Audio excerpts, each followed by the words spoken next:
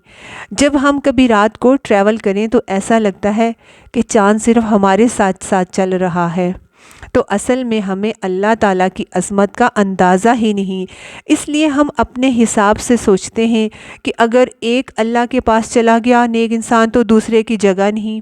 جناتن، باغ ہیں رب کے پاس، تو جنت کے بارے میں ہم اندازہ نہیں کر سکتے، وہ اللہ نے چھپا کر رکھی ہے ہمارے لیے۔ کیسی جنتیں ہیں؟ جن کے نیچے سے نہریں بہتی ہیں۔ شوق دلایا گیا انسان کو بھرپور کہ ان کے نیچے نہریں بہتی ہیں۔ خالدین فیہا، جس میں وہ ہمیشہ ہمیشہ رہیں گے۔ دنیا کیا ہے؟ متاع قلیل، اور آخرت کیا ہوگی؟ ہمیشہ کی۔ اور اس میں کیا ہے؟ وَأَزْوَاجٌ مُطَہَّرَةٌ، اور پاکیزہ بیویاں ہیں، پاک دامن۔ یہ حصی اور معنوی دونوں کے لیے ہے۔ حصی کیسے پاک ہیں؟ جیسے دنیا کی جتنی بھی نجس چیزیں وغیرہ ہیں، انسان کے اندر جو غلاظتیں ہیں، گندگیاں ہیں، جنت میں اس میں سے کچھ بھی نہ ہوگا۔ اور معنوی طور پر بھی یعنی پاک دامن ہیں، پاک سیرت ہیں، یعنی وہ خراب عورتیں نہیں، مطہرہ۔ وَرِضْوَانٌ مِّنَ اللَّهِ، اور رضامندی اللہ کی طرف سے۔ اللہ تعالیٰ اہل جنت سے فرمائے گا اے اہل جنت، تو جنت والے جواب دیں گے لبیک، اے ہمارے رب، ہم خوشی سے تیری طرف آتے ہیں اور خیر تیرے ہی دونوں ہاتھوں میں ہے۔ تو اللہ تعالیٰ پھر ان سے کہیں گے کہ تم راضی ہو، خوش ہو، اور کچھ چاہیے؟ وہ کہیں گے اے ہمارے رب، اس سے بڑھ کر کیا چیز ہے؟ یعنی سب کچھ تو نے ہمیں دے دیا۔ تو اللہ تعالیٰ کہیں گے میں تم پر اپنی خوشنودی نازل کروں گا اور اس کے بعد کبھی میں تم سے ناراض نہیں ہوں گا۔ دیکھیں دنیا میں کیا ہوتا ہے کہ ہم نیک کام کرتے ہیں تو اللہ کو خوش کرتے ہیں، اور انسان ہونے کے ناطے ہم کمزور ہیں، پھر گڑبڑ کر جاتے ہیں تو اس سے اللہ کو ناراض کر دیتے ہیں۔ لیکن جب انسان اس جنگ سے پاس ہو کر جنت میں پہنچ جائے گا تو اس کے بعد اللہ کی رضامندی مل جائے گی، جس کے بعد اللہ تعالیٰ کبھی ناراض نہ ہوگا۔ اور اس سے بڑھ کر انسان کی خوشی اور کیا ہو سکتی ہے کہ انسان کو یہ خوشخبری مل جائے کہ اللہ اس سے راضی ہو گیا۔ جیسے یہ بے چینی تو ہمیں دنیا میں رہتی ہے نا کہ پتہ نہیں اللہ ہم سے راضی ہے کہ نہیں، پتہ نہیں ہم جو عمل کر رہے ہیں وہ قبول ہیں کہ نہیں، پتہ نہیں وہ ہمارے عمل قبول کر رہا ہے کہ نہیں۔ یہ پریشانی لگی رہتی ہے۔ ویسے یہ پریشانی لگی رہنی بھی چاہیے، کیونکہ یہ لگی رہے گی تو ہم کچھ عمل کرتے رہیں گے، ورنہ کوئی نیکی کا کام بھی نہ کریں گے۔ تو قیامت کی سب سے بڑی خوشی، جنت کی سب سے بڑی نعمت اللہ کا راضی ہو جانا، خوش ہو جانا ہے۔ کیونکہ دیکھیں صحابہ کو تو دنیا میں ہی یہ خوشخبری مل گئی تھی، وہ تو خوش قسمت لوگ تھے، مگر ہمارے پاس ایسا کوئی ذریعہ نہیں جاننے کا سوائے یہ کہ ہم کوشش کرتے رہیں کہ وہ ہم سے راضی رہے اور جان بوجھ کے اس کی نافرمانی کے کام نہ کریں۔ واللہ بصیر بالعباد، اور اللہ اپنے بندوں کو دیکھنے والا ہے۔ بالعباد عبد کی جمع ہے سب بندے، ساری مخلوق کو وہ دیکھتا ہے۔ اور یہ جو بصیر ہے یہ دو طرح سے ہے، علم کے اعتبار سے اور نظر کے اعتبار سے بھی، یعنی اللہ کو معلوم بھی ہے اور وہ اپنی آنکھ سے بھی دیکھ رہا ہے۔ کیا دیکھ رہا ہے؟ کہ کون دنیا چاہتا ہے اور کون آخرت چاہتا ہے، کون ہے جو اللہ کو بھول کر ان چیزوں کی خواہشات کے پیچھے دوڑ رہا ہے، کس کے دل میں ان چیزوں کی خواہش اللہ کی محبت سے بڑھ گئی ہے، اور کون ہے جو ہر حال میں اللہ کی رضامندی کو ہی مقدم رکھتے ہیں، یہ وہ دیکھ رہا ہے، کیونکہ فیصلہ اس نے کرنا ہے، کسی اور نے نہیں۔ کون سے وہ لوگ ہیں خوش قسمت جن سے اللہ راضی ہوگا؟ وہ کون سے ہیں؟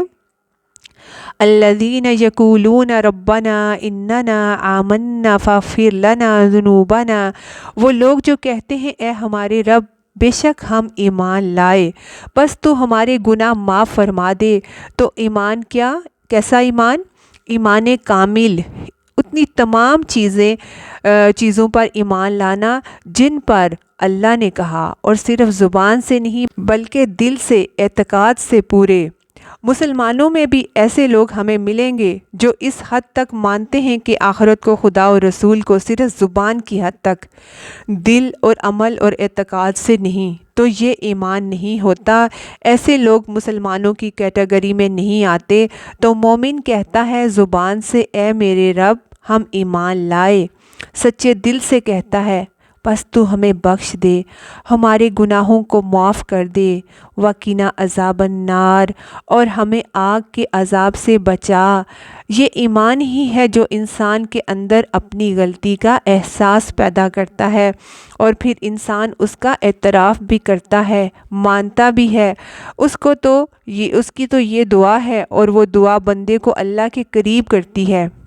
دعا کیا ہے؟ سرگوشیاں ہیں بندے کی، کس سے؟ اللہ سے، جس کے بیچ میں کوئی اور نہیں ہوتا۔ یہ آپ کے سیکرٹس ہوتے ہیں جو آپ اپنے رب سے شیئر کرتے ہیں، اور یہ سیکرٹس کو اپنے رب سے شیئر کون کرتا ہے؟ جس کو اپنے رب سے محبت ہوتی ہے۔ یہاں یہ بات بھی پتہ چلتی ہے کہ ایمان بخشش کا ذریعہ بھی بنتا ہے، کیونکہ جہنم میں بھی جب کچھ ایمان والے جائیں گے اپنے غلط اعمال کی وجہ سے، تو بالآخر وہ بھی جہنم سے نکال لیے جائیں گے۔ حتیٰ کہ اگر کسی کے دل میں ذرے برابر بھی ایمان ہوگا تو کیا ہوگا؟ ایک نہ ایک دن وہ نکال لیا جائے گا جہنم سے۔ بخشش کی بہت سی دعائیں ہیں، وہ آپ مانگا کریں۔ بخاری کی ایک روایت میں ہے اللہم اغفر لی ذنبی کلہ و دکہ و جلہ و اولہ و آخرہ و علانیتہ و سرہ۔ یہ دعا بھی آپ اپنی بخشش کے لیے مانگا کریں۔ تو یہ کون سے لوگ ہیں جن کے پاس مال و دولت ہے؟ سب نعمتیں ہیں دنیا کی، مگر ان کے دلوں کا حال کیا ہے، اور ان کی زبانیں کیا کہتی ہیں؟ وہ کیا مانگتے ہیں، کیا چاہتے ہیں؟ آخرت کی بخشش۔ حالانکہ کچھ لوگوں کے پاس دنیا میں کتنا کچھ ہو، وہ مزید اسی کو مانگے چلے جا رہے ہوتے ہیں، تو پھر ایسے لوگوں کو آخرت میں کچھ نہ ملے گا۔ اور مزید یہ کون لوگ ہیں جنہیں اللہ کی جنتیں ملیں گی؟ مزید ان کی صفات دیکھتے ہیں۔ الصابرین، جو صبر کرنے والے ہیں۔ سب سے پہلی صفت صبر، اور صبر 3 طرح کا ہوتا ہے: اطاعت پر صبر، معصیت پر صبر یعنی گناہ نہ کرنے پر، اور تیسرا ہے تکلیفوں پر صبر۔ صبر کا معنی ہوتا ہے اپنے آپ کو روک لینا، نیکی کے کاموں پر خود کو جما کر رکھنا، گناہوں سے خود کو بچا کر رکھتے ہیں۔ گناہ چھوڑنے کے لیے صبر چاہیے ہوتا ہے نا، دیکھیں موقع بھی ہو گناہ کا، مگر اللہ کی خاطر رک جانا، اسے صبر کہتے ہیں۔ پھر اطاعت پر صبر، جیسے روزہ رکھنا، نماز پڑھنا، چاہے دل نہ بھی چاہ رہا ہو، چاہے آپ کو نیند آ رہی ہو۔ پھر اسی طرح تکالیف پر صبر کیا ہے؟ جیسے ایوب علیہ السلام نے کیا بیماری پر، یعقوب علیہ السلام نے کیا کس پر؟ محبوب ترین بیٹے کی جدائی پر۔ محمد صلی اللہ علیہ وآلہ وسلم نے کیا کس پر؟ بہت ساری تکالیف پر، خاص طور پر اہل مکہ اور اہل طائف کے ریئیکشنز پر اور ان کی زیادتیوں پر، اور پھر جان مال ہر چیز کے نقصان پر۔ والصادقین، اور جو سچے ہیں، صدق جو حقیقت کے قریب چیز ہو۔ کس چیز میں سچے ہیں یہ لوگ؟ اپنے رب سے سچے ہیں کہ اسے کہا لا الہ الا اللہ، کہ تو ہی عبادت کے صرف لائق ہے، تو پھر صرف اسی کی عبادت کرتے ہیں۔ لوگوں سے سچے ہیں، ان سے غلط بیانی نہیں کرتے، انہیں دھوکہ نہیں دیتے، خود سے سچے ہیں، یعنی اپنے اندر جو عہد کرتے ہیں، نیتیں باندھتے ہیں، ان کو پورا کر کے دکھاتے ہیں۔ ان کے قول و فعل میں تضاد نہیں، دل کے زبان کے سچے ہیں، عمل کے سچے ہیں۔ اور والقانتین، اور وہ فرما بردار ہیں، عاجزی کرنے والے ہیں، خشوع کے ساتھ مسلسل عبادت کرنے والے، دوام اختیار کرنے والے عبادت میں اور عاجزی کے ساتھ عبادت کرنے والے ہیں۔ والمنفقین، اور اللہ کی راہ میں خرچ کرنے والے، یعنی اللہ کے دیے ہوئے میں سے اس کے بندوں پر خرچ کرنے والے ہیں۔ وہ سب مال و دولت جو اللہ نے انہیں دی صرف اپنے پاس ہی نہیں وہ رکھتے بلکہ آگے بھی دیتے ہیں، مگر اس طریقے سے کہ میانہ روی سے خرچ کرتے ہیں، نہ بخل اور نہ اسراف کرتے ہیں۔ دو طرح سے خرچ کرتے ہیں، ایک بندوں کی ضروریات پر، جو ساری چیزیں ہم پیچھے سورہ بقرہ میں پڑھ چکے ہیں کہ والدین پہ، رشتہ داروں پہ، یتیموں پہ، مساکین پہ، فقراء پہ، اور دوسرے جو مصارف تھے۔ اور دوسرا کیا ہے؟ اللہ کے راستے میں خرچ کرنا، فی سبیل اللہ۔ اچھا، فی سبیل اللہ کیا ہے؟ مسلمانوں کی ضروریات میں خرچ کریں۔ مثلاً دیکھیں، مسجد جو ہے وہ کس کی ضرورت ہے؟ سب مسلمانوں کی۔ اب یہ خرچ کیا ہے؟ فی سبیل اللہ، مسلمانوں کی ضرورت پر آپ خرچ کر رہے ہیں۔ اور ایک ہے افراد پر خرچ کرنا، دوسرا ہے فی سبیل اللہ مسلمانوں کی ضروریات پر خرچ کرنا۔ اسی طرح اگر آپ کوئی دینی تعلیم کے لیے کوئی ادارہ بناتے ہیں یا اس کی ضروریات پوری کرتے ہیں تو یہ آپ دراصل فی سبیل اللہ خرچ کر رہے ہیں۔ مسلمانوں کی ضروریات پر اسی طرح ہاسپٹل بنانا اور سڑکیں بنانا، تو یہ ساری جو چیزیں ہیں یہ فی سبیل اللہ میں آ جاتی ہیں۔ جنگ سے لے کر تعلیم، بیماری اور باقی تمام جو کمیونٹی نیڈز ہیں ان پر خرچ کرنا اس میں آ جاتا ہے۔ والمستغفرین، اور استغفار کرنے والے ہیں، گناہوں کی معافی مانگنے والے ہیں۔ اب یہ دوبارہ یہاں آ گیا ہے، پہلے بھی آیا ہے کہ وہ بخشش مانگتے ہیں، اور پھر یہاں پہ کیا آ گیا کہ وہ اپنے گناہوں کی معافی مانگتے ہیں، لیکن کب؟ بالاسحار، سحری کے وقت، فجر سے پہلے۔ حدیث میں آتا ہے ہر رات کا جب آخری تہائی حصہ باقی رہ جاتا ہے تو اللہ تعالیٰ آسمان دنیا پر نزول فرماتے ہیں۔ کیسے؟ یہ اللہ ہی کو پتہ ہے۔ ہمیں کس لیے کہا گیا کہ وہ ہمارے قریب ترین ہے؟ اور پھر اللہ فرماتا ہے کون ہے جو مجھ سے دعا کرے، کون ہے جو مجھے پکارے، کون ہے جو مجھ سے کچھ مانگے اور میں اس کی دعا سنوں، میں اس کو جواب دوں۔ جو مجھ سے سوال کرے تو میں اسے عطا کروں، جو مجھ سے استغفار کرے گا، گناہوں کی معافی مانگے گا تو میں اس کو بخش دوں گا، معاف کر دوں گا۔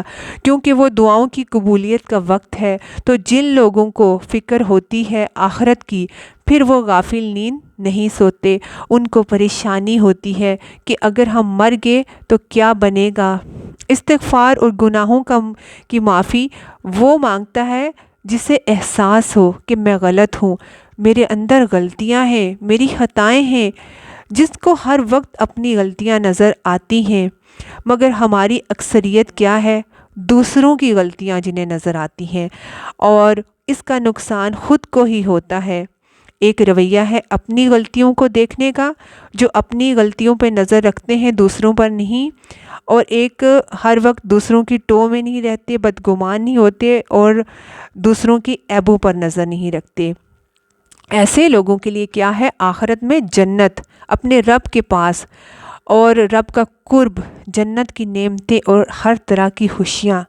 اب آپ دیکھیے اوورآل ہمارے سامنے کیا پکچر بنتی ہے آپ کے ذہن میں کہ آپ اس دنیا میں رہ رہے ہیں، ان میں چاروں طرف وہ نعمتیں پھیلی ہوئی ہیں جن کا ذکر ہوا ہے، اور ہم ان کو حاصل کرنے کے لیے سٹرگل بھی کر رہے ہیں، اور ساتھ ساتھ ہم اور بھی کیا کر رہے ہیں؟ صدیقین، قانتین، منفقین، مستغفرین بھی ہیں۔ تو ایک وہ لوگ ہیں جو صرف دنیا میں کھو گئے، بھول گئے سب خدا اور رسول، آخرت، اور انہی میں ختم ہو گئے۔ تو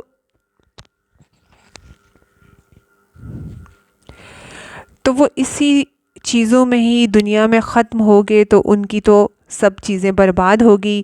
لیکن دوسرے کیا ہیں جو ان چیزوں کو ضرورت کی حد تک لے کر زیادہ ان کی توجہ کہاں رہتی ہے؟ آخرت کی طرف۔ تو یہی لوگ جو ہیں کامیاب ہیں۔ اب ہمارے لیے چوائس ہے، ہم جو چاہیں کریں۔ اب ہمیں اللہ نے بتا دیا ہے کہ تمہارے لیے کیا بہتر ہے۔ ان سب سے۔ اب آپ خود جو ہیں وہ دیکھ لیں کہ ہمیں کون سی چیزیں چاہیے جس سے ہمیں صرف دنیا ملے یا وہ جس سے ہماری آخرت بھی سنورے، ٹھیک ہے۔ شاہد اللہ، اللہ نے گواہی دی، کس بات کی؟ انہ لا الہ الا ہو والملائکۃ، کہ اس کے سوا کوئی الہ نہیں، یعنی توحید کا پیغام اور توحید کی گواہی۔ یہ ایسی بات ہے کہ جس پر خود اللہ بھی گواہ ہے۔ توحید کی گواہی پر کون خود گواہ ہے؟ اللہ بھی گواہ ہے۔ اور اس کے علاوہ کون گواہی دیتا ہے؟ والملائکۃ، اور فرشتے بھی گواہی دیتے ہیں، کس بات کی؟ لا الہ الا ہو، کہ اللہ ایک ہے۔ اور وَأُولُو العلم، اور علم والے بھی گواہی دیتے ہیں۔ کون سے علم والے؟ فزکس اور بایولوجی پڑھنے والے؟ جی، بعض اوقات وہ لوگ بھی گواہی دیتے ہیں جب انہیں کوئی ایسی چیز نظر آتی ہے تو وہ پکار اٹھتے ہیں بے اختیار۔ لیکن یہاں مراد وہ ہیں جنہیں اللہ کی معرفت ہے، جنہیں اللہ کی پہچان ہے، اللہ کی قدرت کو، حق کی پہچان کو وہ رکھتے ہیں۔ یہ سب گواہی دیتے ہیں کس بات کی؟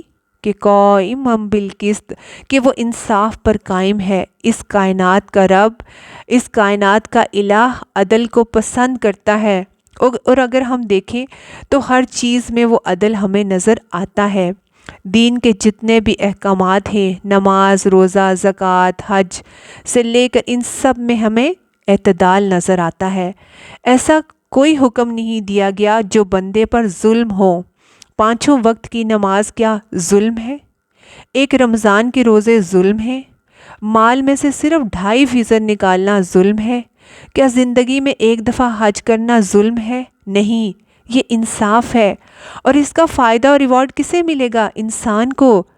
تو اس نے جو حکم بھی دیا ہے کیا ہے؟ انصاف پر مبنی ہے اور ہمارے ہی فائدے کے لیے ہے۔ اسی طرح دین اور شریعت کے علاوہ کائنات میں بھی جو کچھ ہو رہا ہے وہ بھی عدل پر مبنی ہے۔ ستارے، سیارے، ہر چیز جو اپنا کام کر رہی ہے، ان سب کے اندر انصاف ہے۔ اس نے ہر ایک کو اس کی جگہ پر عدل کے ساتھ رکھا ہے۔ تقدیر کے فیصلے وہ سب بہتر جانتا ہے کہ کب کیا ہونا چاہیے۔ تو عدل ہی کی وجہ سے اللہ کے یہ کائنات قائم ہے۔ ظلم ہوتا تو کیسے قائم رہتی؟ پھر دہرایا گیا، لا الہ الا هو العزیز الحکیم، نہیں کوئی الہ مگر وہی جو زبردست ہے، حکمت والا ہے۔ اور اس سے کیا پتہ چلتا ہے کہ اللہ ایک ہے، وہ انصاف پسند ہے، وہ زبردست ہے، حکمت والا ہے۔ اس آیت میں اللہ نے اپنے ساتھ ملائکہ اور اہل علم کا بھی ذکر کیا، جو ان کے لیے بڑے آنر کی بات ہے۔ لیکن اس کا مطلب یہ نہیں نعوذ باللہ کہ وہ اس کے ساتھ کوئی شریک ہیں، بلکہ کیا اللہ کی گواہی کے ساتھ ملائکہ کی گواہی اور اہل علم کی گواہی ایک ہی بات پر ہے۔ بات کون سی ہے؟ کہ اللہ ایک ہے، وہ عدل کرتا ہے۔ اور عدل کیا ہے؟ اصل میں ہر صاحب حق کو اس کا حق دینا۔ اور ظلم کیا ہوتا ہے؟ جب ہم اپنے لیے تو کچھ اور چاہتے ہیں اور دوسروں کے لیے کچھ اور۔ اور آپ کے لینے کے پیمانے کیا ہیں اور دینے کے پیمانے کیا ہیں؟ تو جو دنیا میں انصاف کریں گے وہی آخرت میں بھی کامیاب ہوں گے۔